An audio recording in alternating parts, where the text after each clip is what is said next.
For those of you who don't know, by the year 2030, it is possible that more of our clients will be women than men.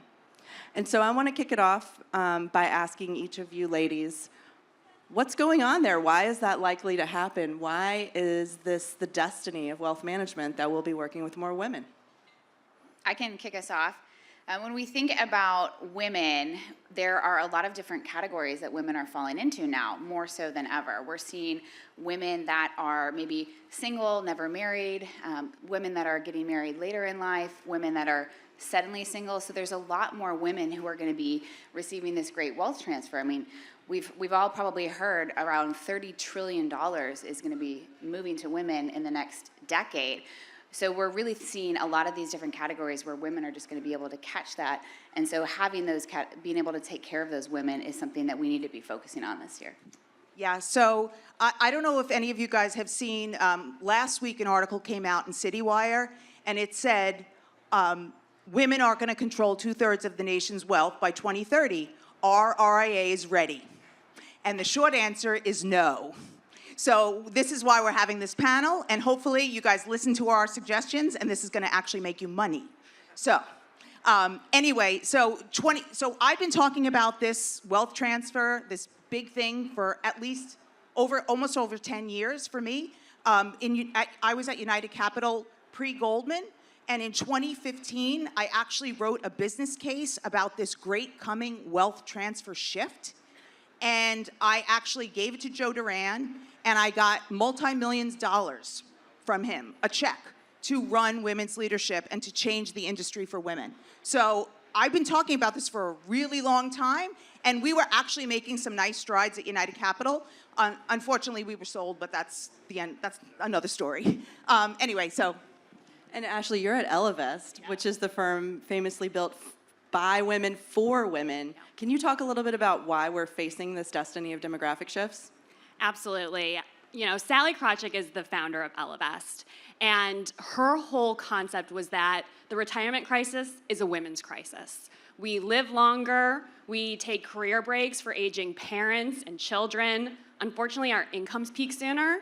And so instead of just trying to have women fit this mold, right, of going into, have women change to fit into the industry that's been built by men for women, or sorry, by men for men.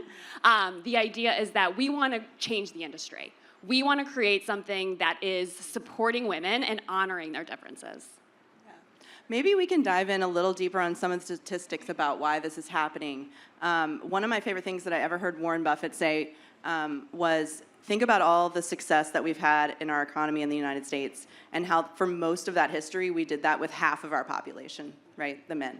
And so it's only in the last few decades that women have been coming into the professions, and that's actually exciting. It's not at the expense of anyone, it's just like adding to it. So let's talk about who are these women, how are women going to come to control wealth, because it's gonna happen in a lot of ways. You hinted at that with some of the breadwinners, but maybe we can talk about some of the statistics around how women are gonna become the controllers of wealth. I can jump in on some of the statistics. When we think about since the 1990s, the divorce rate for women over 50 has doubled. And so we have this gray divorce area where we're seeing a lot more women who have maybe earned money with their husband, with their spouse, that are now divorced at a later age and needing to manage and control that. That's going to be a huge piece. The other thing is the average age of widowhood in the United States is age 59. Let me just say that one more time, age 59. I see some of your faces with utter shock. That's such a young age. And so women are losing their spouses earlier and earlier. We live generally on average 5 years longer than men. And so there's this huge opportunity for really men and women advisors to take great care of their female clients. Well, and also it's interesting because I don't know how many people know about the whole female breadwinner shift. So there was a panel that we did at Wealth Management Edge, and we talked about the female breadwinners and how much that's changed over history, over time. And so I don't know if you know, but by 2030, women will be the majority breadwinners in the United States for the first time ever in history.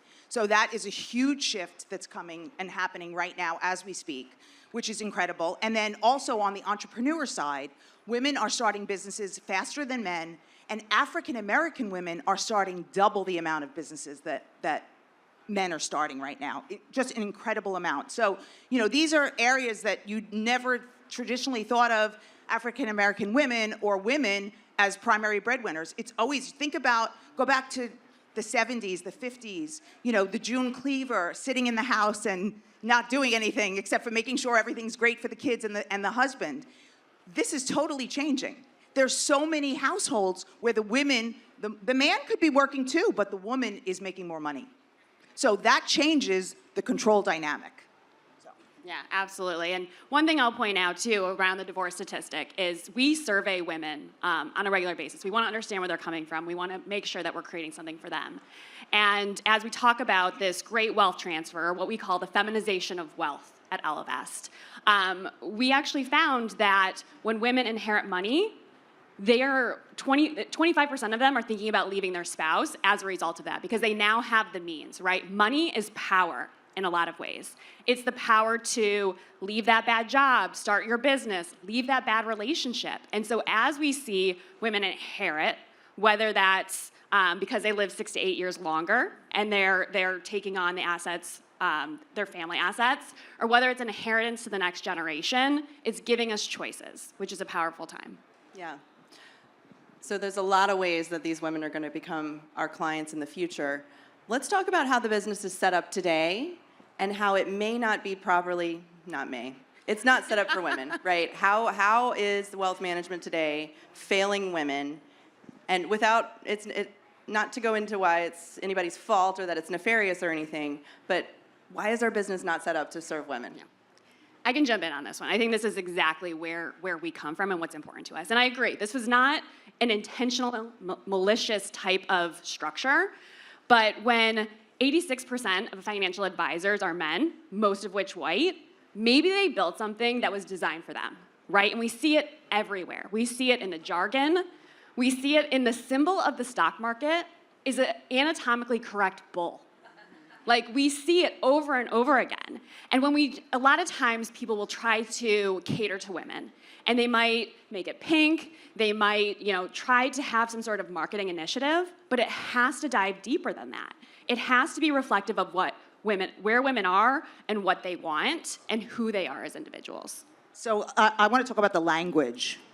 So I don't know if any of you guys ever read Rethinking 65. It's a great resource for advisors. And anyway, they have a lot of women-friendly content. And one of the things is I wrote a story about the language for women. I compared shoes to asset classes. And women went crazy over it because they were like, this is the first time I ever understood this. It makes sense to me. I had clients say to me, I have too many pumps, or I have too many loafers, or, so they totally got it. And then I had men tell me when they read it, oh, I learned about shoes. So obviously the language is just not necessarily directed towards women. It's okay. It's just because it wasn't designed that way.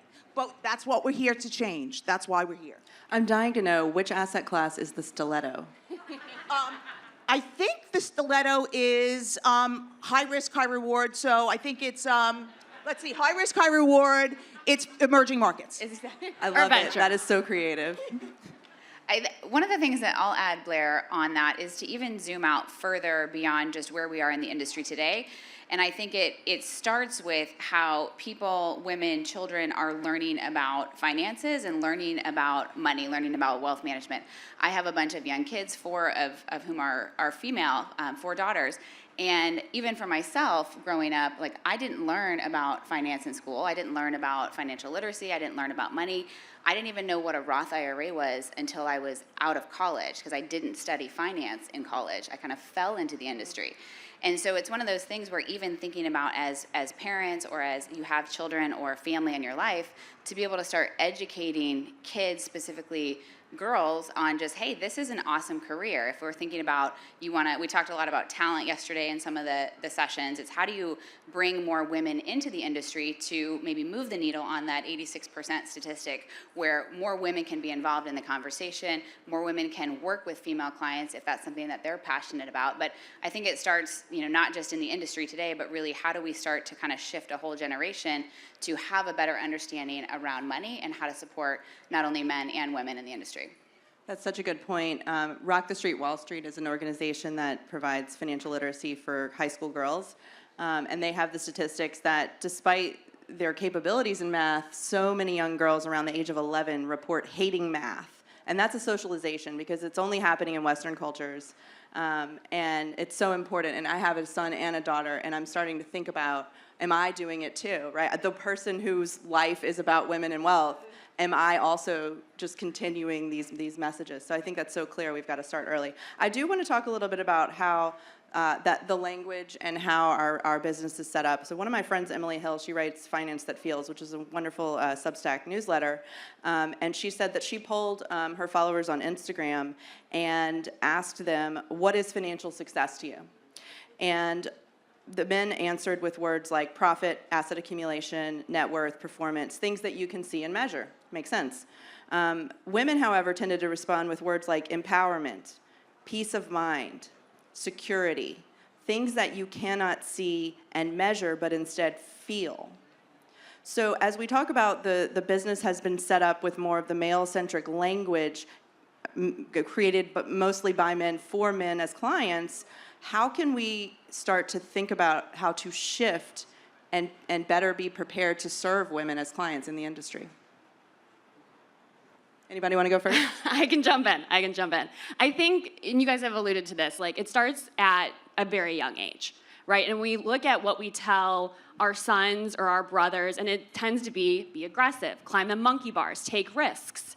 And we tend to tell our daughters or our sisters, be careful, don't dirty your dress, budget, right? And so this just continues to evolve over time. We look at money media, and we see the Jim Cramers, which was literally designed around an ESPN feel, some gamification of finance. And I don't think most women necessarily resonate with Jim Cramer. I don't. But female money media is a Glamour magazine article, right? It's finance doesn't have to be hard or how to budget.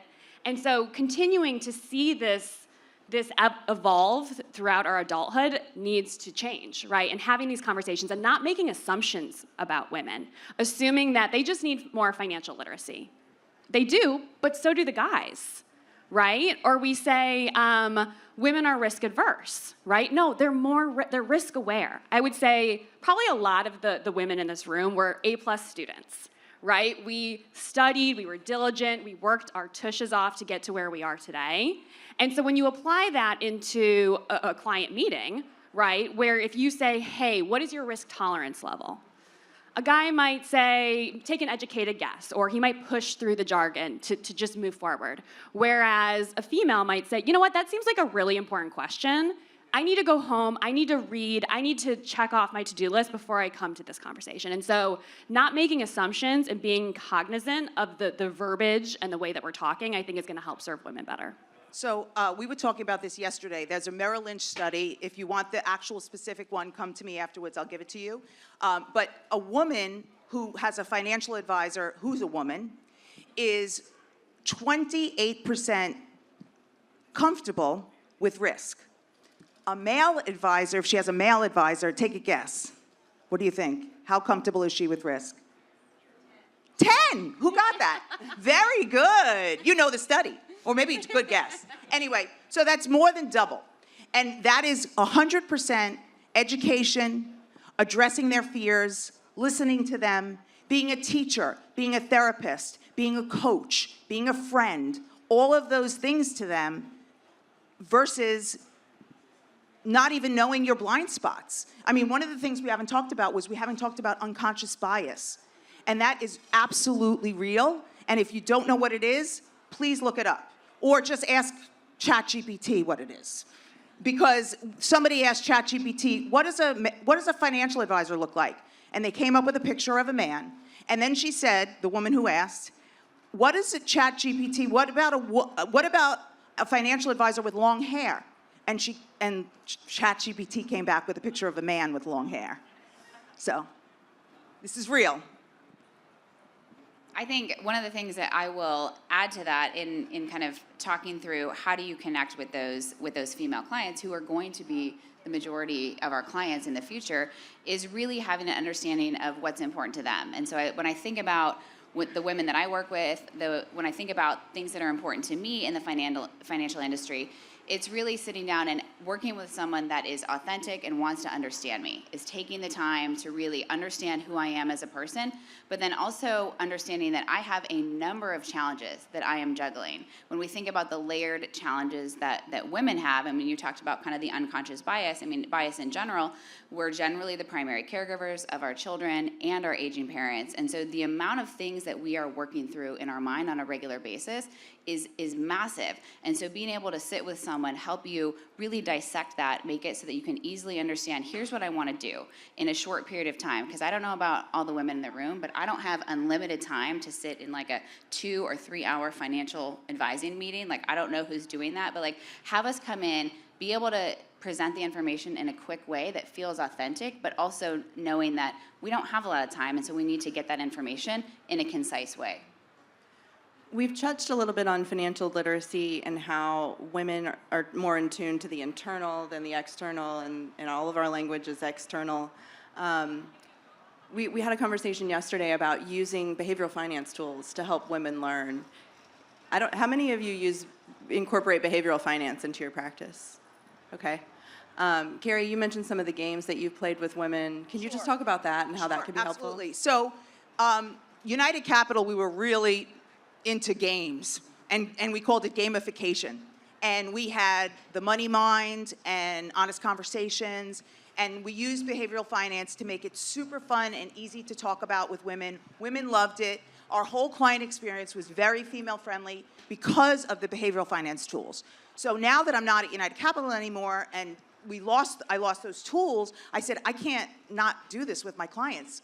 If I'm gonna meet a woman, I wanna get inside her psyche, and I wanna use these behavioral finance tools, and women love them. So I currently use Money Habitudes, which is a card game very similar to Honest Conversations and Money Mind. It was actually built originally from that.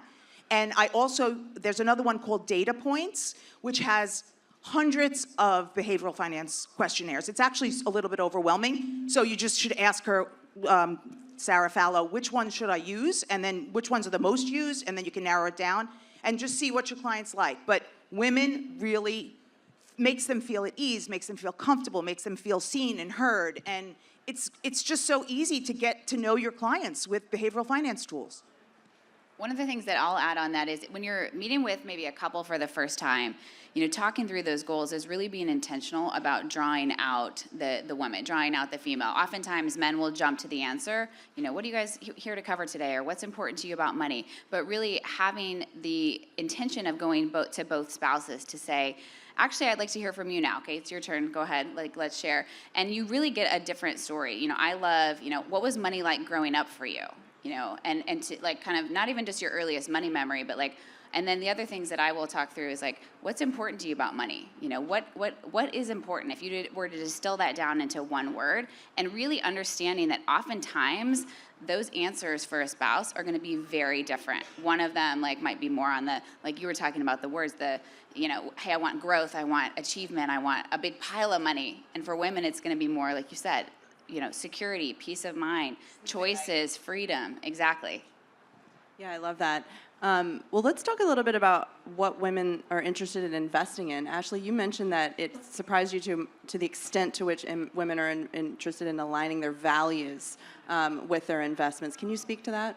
Absolutely. So when Ellevest was founded, our mission since the beginning of time was to get more money in the hands of women.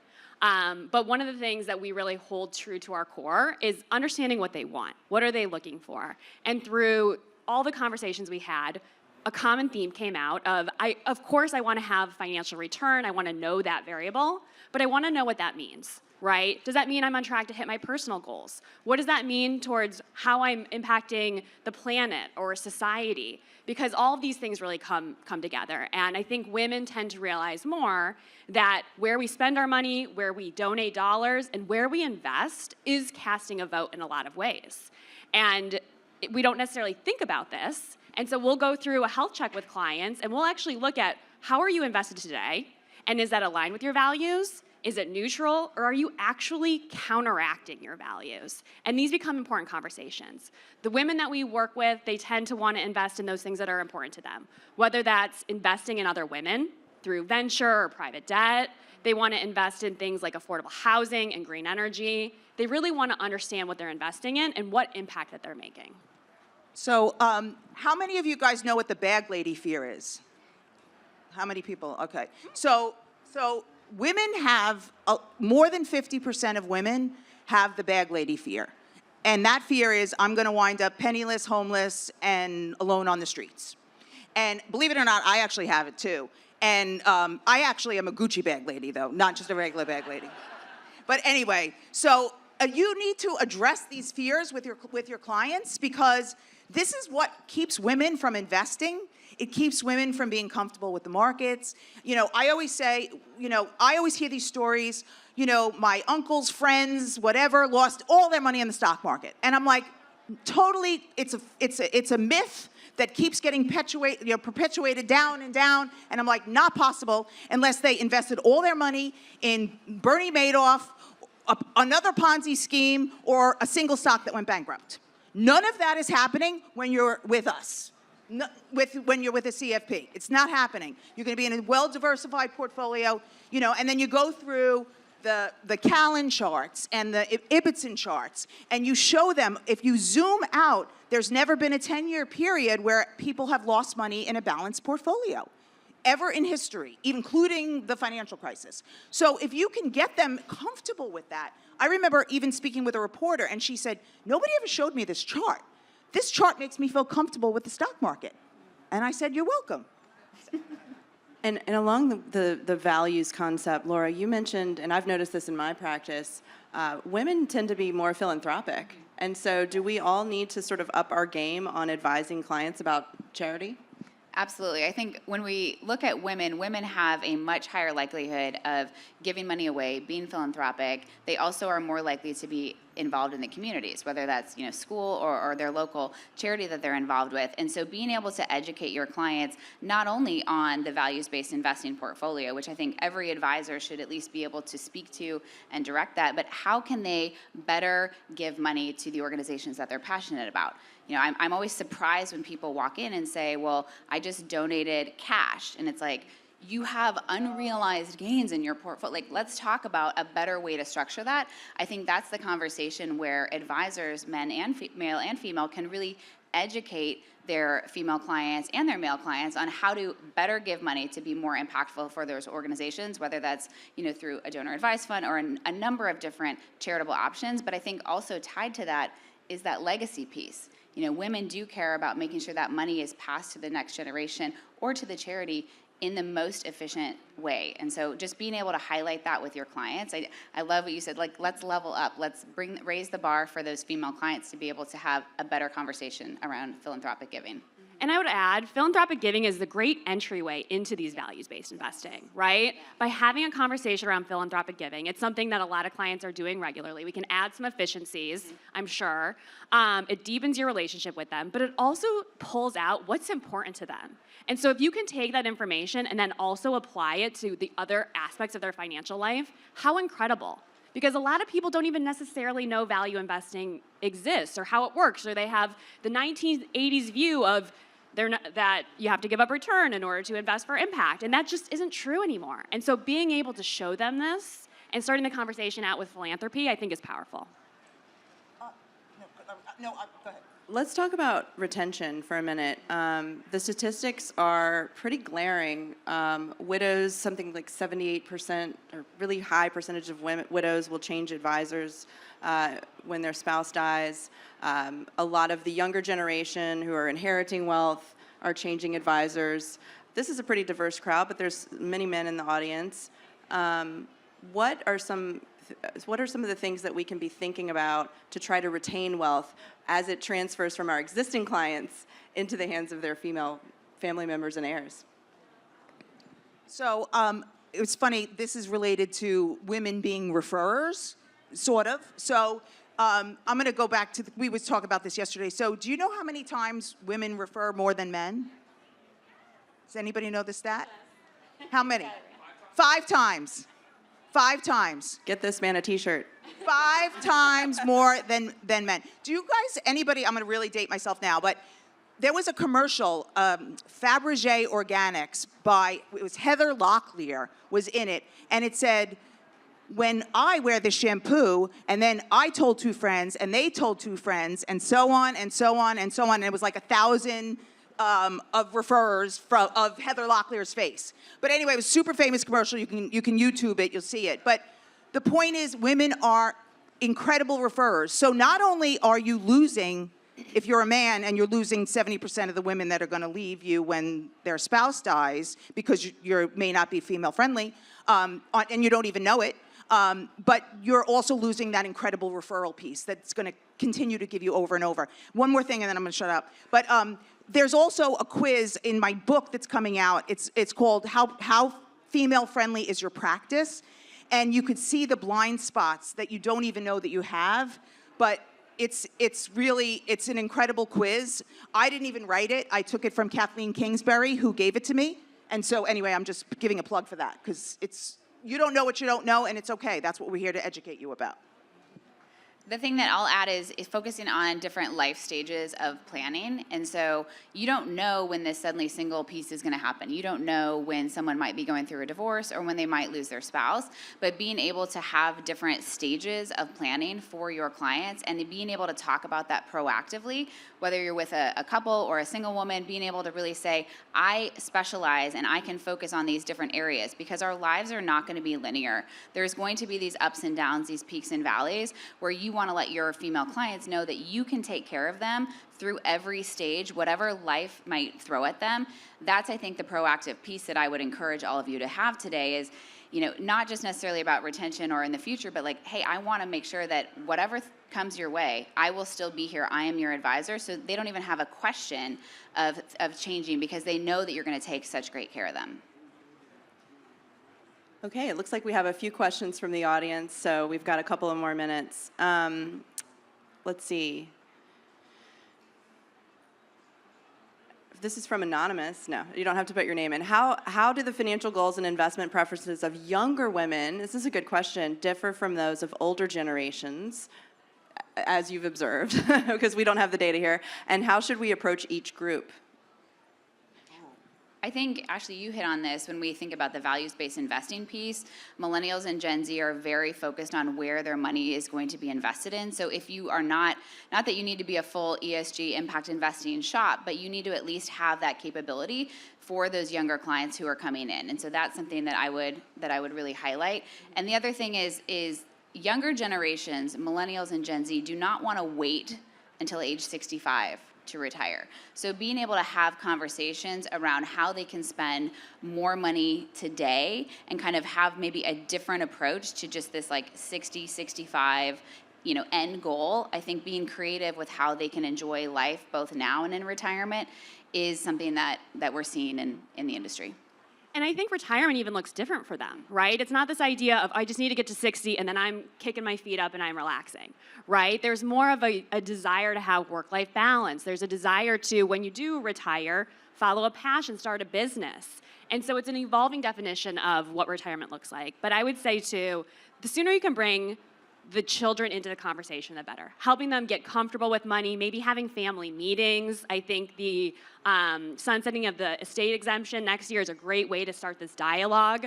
But impact investing, at least with the clients that we're seeing, is incredibly important to this younger female generation. And there's ways you can get at it through ETFs, mutual funds, SMAs, on the equity and the bond side, alternatives. There's so many different ways that you can incorporate this into the conversation. And I think that's really going to resonate with the younger women. All right. So- Well, I think we're out of time.